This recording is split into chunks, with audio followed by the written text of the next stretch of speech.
நான் சொல்ற இந்த 5 மூலிகை செடியை கட்டாயம் வச்சிருங்க. அது என்ன 5 மூலிகை செடி, அதனால என்ன ஹெல்த் பெனிஃபிட்ஸ்னு இந்த வீடியோல பார்க்கலாம் வாங்க. இது மட்டும் இல்லாம அஜீரணம், கேஸ், கான்ஸ்டிபேஷன் இந்த மாதிரியான பிரச்சனைகளுக்குமே இது வந்து நல்ல ஒரு சிறந்த மருந்தா இருக்கும். ஸோ இந்த 5 மூலிகை செடியும் கட்டாயம் வீட்டில் வளர்த்துட்டு வாங்க. ஏன்னா நமக்கு ஒரு இன்ஸ்டண்டா ஒரு ஃபர்ஸ்ட் எய்ட் கிட் மாதிரி இதுவா வந்து நமக்கு ஹெல்ப் பண்ணும்.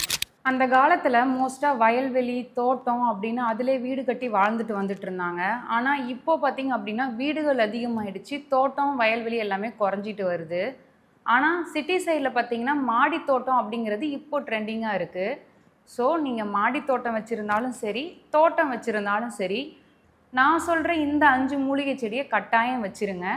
அது என்ன 5 மூலிகை செடி, அதனால் என்ன ஹெல்த் பெனிஃபிட்ஸ்னு இந்த வீடியோவில் பார்க்கலாம் வாங்க. ஹாய், ஐம் டாக்டர் பொற்கொடி ஹரி, சித்த மருத்துவர். இந்த மாதிரி யூஸ்ஃபுல்லான கணக்கு டாக்டர் பொற்கொடி ஹரி சேனலை சப்ஸ்கிரைப் பண்ணிட்டு பக்கத்தில் இருக்க பெல் ஐக்கானை கிளிக் பண்ணிக்கிங்க. ஃபஸ்ட்டு என்ன செடின்னு பார்த்தீங்கன்னா கற்பூரவள்ளி. இதோட பொட்டானிக்கல் நேம் பார்த்தீங்கன்னா பிளெக்ட்ரோந்தஸ் ஆம்போனிகஸ். இது சித்த மருத்துவத்தில் பெரும்பாலும் பயன்படுற ஒரு மூலிகை. கற்பூரவள்ளி அப்படின்னாவே எல்லாருக்குமே வந்து சளிக்கு கொடுப்பாங்க அப்படின்றது தான் தெரியும். அதையும் தாண்டி இதில் என்ன மருத்துவ குணம் இருக்குதுன்னு பார்த்தீங்கன்னா, இது சளி, இரும்பல், தொண்டை கரகரன்னு இருக்கிறது, அஜீரணம், பூச்சிக்கடி, காய்ச்சல் இந்த மாதிரியான விஷயங்களுக்கு பயன்படுத்திட்டு வருது. உங்களுக்கு சளி இருமல் இருக்குது அப்படின்னா 2 கற்பூரவள்ளி இலை, 1/4 டீஸ்பூன் மிளகுத்தூள், ஒரு சின்ன துண்டு இஞ்சி தட்டி போட்டு காய்ச்சி குடிச்சிட்டு வரலாம். இது நல்ல ரிசல்ட் இருக்கும். தொண்டை கரகரன்னு இருக்குது அப்படின்னா கற்பூரவள்ளி இலையை எடுத்து வாஷ் பண்ணிவிட்டு அப்படியே வாயில் மென்று சாப்பிட்லாம். பூச்சிக்கடி இருந்துச்சு அப்படின்னா இலையை நல்லா கசக்கி எந்த இடத்துல பூச்சிக்கடி இருக்குதோ அந்த இடத்துல அப்ளை பண்ணிட்டு வரலாம். ஒருவேளை காய்ச்சல் இருக்குது அப்படின்னா கற்பூரவள்ளியே டீ மாதிரி போட்டு குடிக்கலாம். அதோட கொஞ்சம் தேன் சேர்த்துக்குங்க. காய்ச்சல் இருக்கிறனால ஒரு நாளைக்கு 2 to 3 தடவை இந்த டீயை குடிச்சிட்டு வந்தால் நல்ல ரிசல்ட் இருக்கும். 2வது மூலிகை பார்த்தீங்கன்னா பிரண்டை. இதோட பொட்டானிக்கல் நேம் பார்த்தீங்கன்னா சீசஸ் குவாட்ராங்குலரிஸ். ஸோ பிரண்டை அப்படின்னாவே எல்லாருக்குமே இப்போ தெரிஞ்சிருக்கிற ஒரு விஷயம் என்னென்னா அது ஜாயிண்ட் பெயினுக்கு யூஸ் பண்ணுவாங்க அப்படின்னு.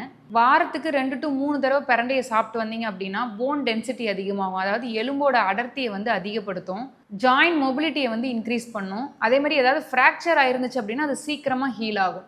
இது மட்டும் இல்லாமல் அஜீரணம், கேஸ், கான்ஸ்டிபேஷன் இந்த மாதிரியான பிரச்சனைகளுக்குமே இது வந்து நல்ல ஒரு சிறந்த மருந்தாக இருக்கும். ஸோ பிரண்டைன்னு பார்த்தீங்க அப்படின்னா ஜாயிண்ட் ரிலேட்டடாகவே தான் பார்த்துருப்போம். இது மட்டும் இல்லாமல் இது பிளட் சுகர் லெவலையுமே ரெகுலேட் பண்ணும்.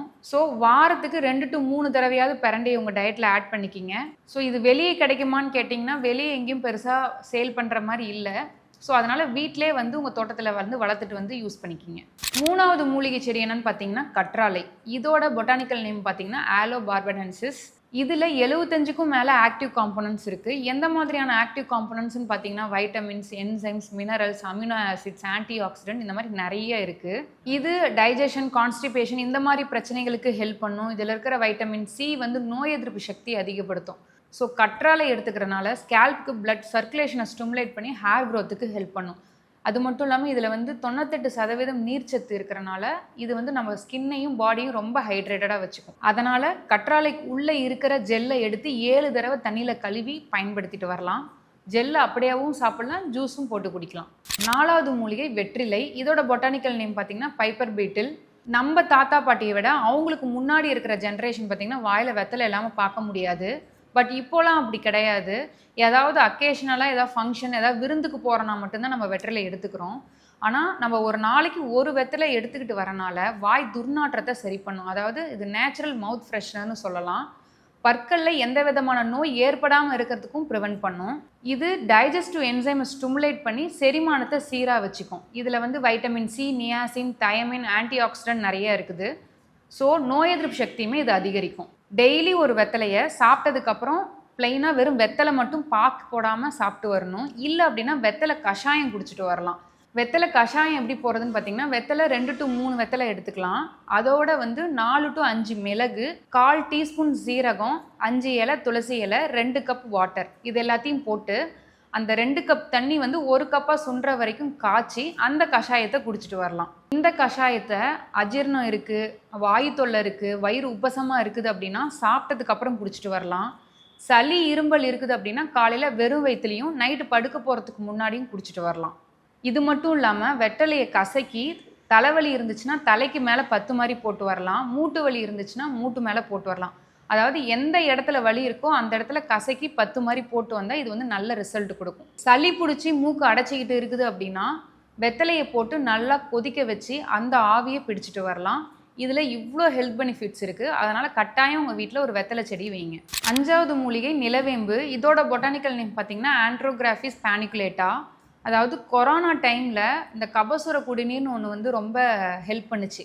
அதில் மேஜராக இருக்கிற இன்க்ரீடியன்ட் பார்த்தீங்க அப்படின்னா நிலவேம்பு தான். இதில் antiviral, antibacterial, anti inflammatory property இருக்குது. ஸோ நம்ம நிலவேம்பை கஷாயமாக போட்டு குடிக்கிறனால நம்மளோட ரத்தத்தோட வெள்ளை அணுக்களை வந்து அதிகரிக்கும். ஸோ இந்த வெள்ளை அணுக்கள் நமக்கு எந்த நோயும் வராமல் எதிர்த்து சண்டை போடும். ஸோ இந்த நிலவேம்பு பார்த்திங்க அப்படின்னா சிக்கன் குனியா, டெங்கு, வைரல் ஃபீவர், இந்த மாதிரியான எந்த ஒரு வைரல் இன்ஃபெக்ஷனாக இருந்தாலும் அதை வந்து சரி பண்ணுறதுக்கு ஹெல்ப் பண்ணும். ஸோ இந்த 5 மூலிகை செடியும் கட்டாயம் வீட்டில் வளர்த்துட்டு வாங்க.